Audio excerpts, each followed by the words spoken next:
சிவபெருமானோட ஆற்றலால உருவானவங்க தான் பகவான் விஷ்ணுவும் பிரம்மதேவரும்.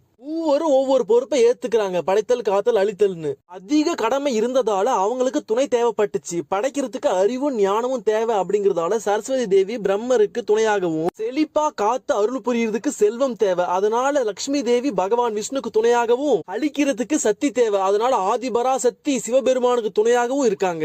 எப்போ ஓம் என்ற பிரணவ மந்திரத்திலிருந்து உருவான ஆற்றல் சக்தி வாய்ந்த ஆற்றல் ஆச்சோ அப்பத்திலிருந்தே சிவனும் சக்தியும் அவங்களோட பயணத்தை ஒன்னாதான் தொடங்குறாங்க. இதனாலதான் ஆதிபரா சக்தியாலையும் பிரம்மதேவர் பகவான் விஷ்ணு மகாதேவர் சிவனை போல முக்காலத்தையும் அறிய முடியும். ஆனா சரஸ்வதி தேவி மற்றும் லட்சுமி தேவியால முக்காலத்தை அறிய முடியாது. இதுதான் சிவனும் சக்தியும் ஒண்ணு, ஈருடலாக இருந்தாலும் ஓர் உயிர் அப்படின்னு சொல்றதுக்கான காரணம். இஸ்லாம்ல இறைவன் ஒருவன் மட்டும்தான் அப்படின்னு சொல்றதுக்கான காரணம், நபி இப்ராஹிம் வாழ்ந்த காலத்துல மக்கள் இடையே நிறைய சிலை வழிபாடுகள் இருந்துச்சு. கடவுள் மீது நம்பிக்கை இல்லாத மக்களுக்கு இடையே எப்படி சிலை வழிபாடு வந்துச்சுன்னா, சிந்து நதி நாகரிகம்